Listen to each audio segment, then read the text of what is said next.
in the near future, as the people begin to become more aware of constitutional principles, and we're talking constitutional principles, and when you talk about constitutional rights, remember this: the Constitution does not give you rights.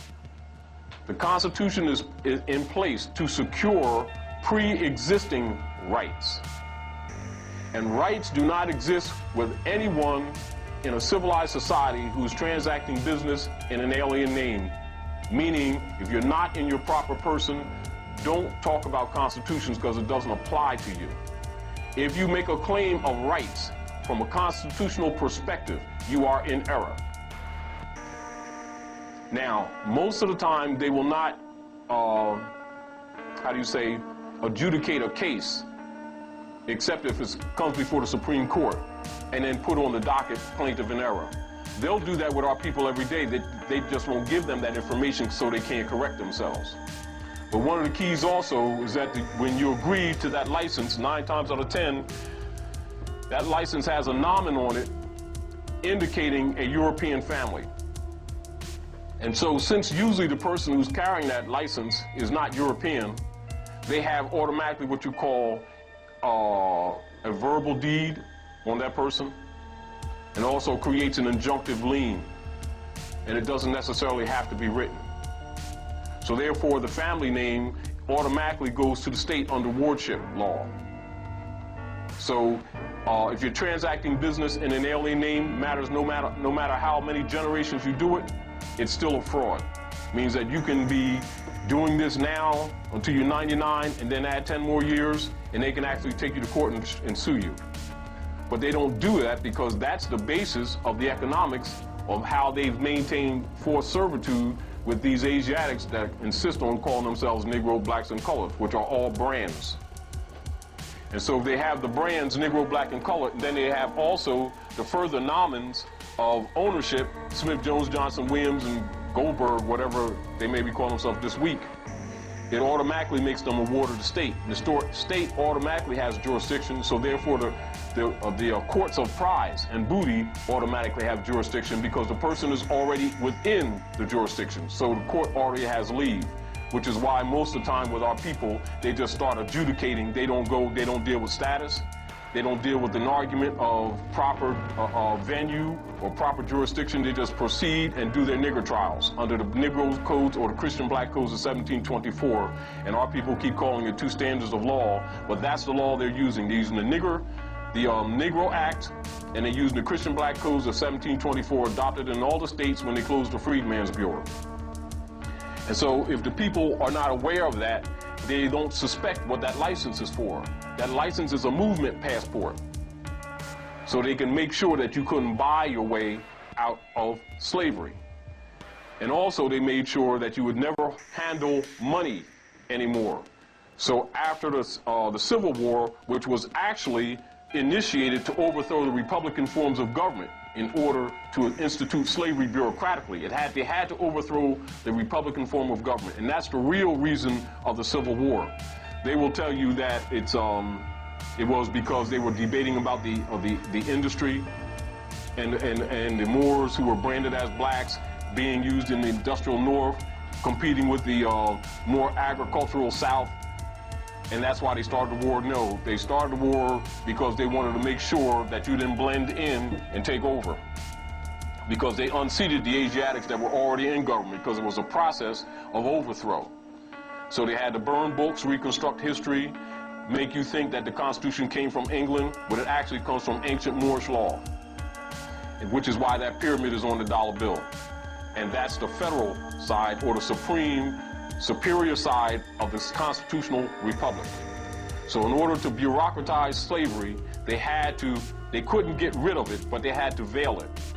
And while most scholars will talk about the Master Mason Roosevelt when he was governor of New York, of New Amsterdam, that's New Amsterdam. You understand? New York is New Amsterdam. That he asked for the war powers, and under the war powers they suspended the Constitution and habeas corpus, and then issued the Gold Act and did the bank holiday thing to rob the gold. But actually that process started at the Civil War under Lincoln. And what they did during the Roosevelt administration is they solidified it. All right, now, because he was still governor, they issued the I think it's executive order, was that 394039 or 4037? Excuse those numbers, but I'll check my records. But anyway, that's the bank holiday, and it wasn't legitimate. So because he wasn't president, so the 9th they confirmed it in order to solidify it. Same principle. And so they weren't successful over a period of time. So up until about 1964, they had government agents out systematically giving people Federal Reserve notes, fiat currency, telling you to get your grandmom's gold watches and gold coins, and they'll give you $1 for 2 silver quarters, and they'll give you $2 for a silver dollar, and or $1 for a 50-cent piece, and everybody got all their silver out. That's because they was getting all the real money, because that's the only lawful money, out of your hands, because they had every intention to force everyone in the family to work to survive. So whereas a father was working and he might have 13 children and a wife, and they were all home, they didn't have the best, but they ate.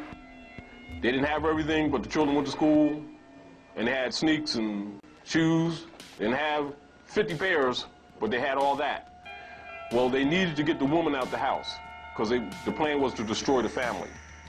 So the deal was, with the fiat currency, they could create, just like currency, just like you turn on electricity, turn down the volume, restrict the water, the flow of the water, and you don't see their face. All you see is each other's face, and you don't recognize it as a third-party action because you think you have money and didn't know that you had script. See, it was in, like, say, up until the late 1800s, most of the people that were held to forced servitude, the different plantations or corporations had the logistical problem of, like, say, delivering to you certain amount of goods for certain services that your company might render our company, and of course our workers or our slaves or servants were beneficiaries, that because like cattle they had to be cared for, and they couldn't let you go because you might run away. That's another reason why the license was thrown up too, and that agreement with the several states. All right, so the deal was, with the fiat currency, you do the same work, but then they would call it Job. You know, like in the Bible, Job, take everything from you, make you curse your God. That's where job come from.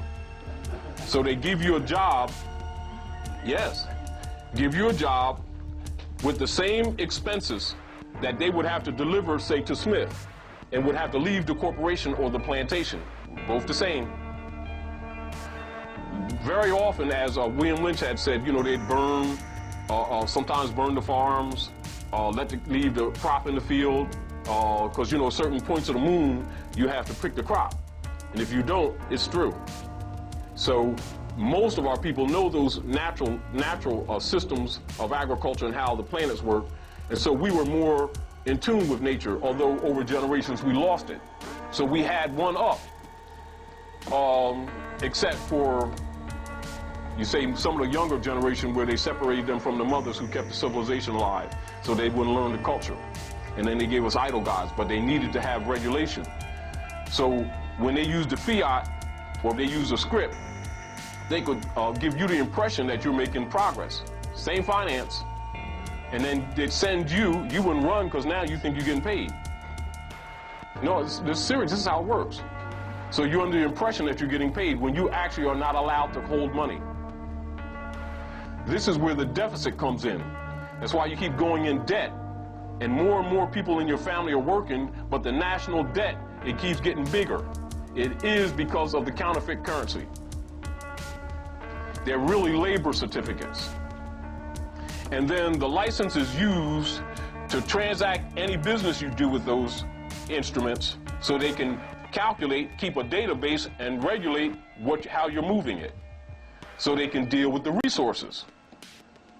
Do you understand? So the instrument is used as a database to check what you spend, where you go, what you have.